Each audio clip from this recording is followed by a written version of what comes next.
తీసుకొని నీ కుండాకొచ్చినము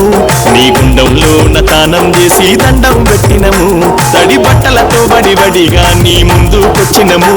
ఆ గంగాదేవి చెట్టు కింద ఘనముగా మొక్కినము నీ కొంచె బలము చూపకుమయ్యా దేవుడు కోనెలి మల్లయ్య మా ఇంటి మా దేవా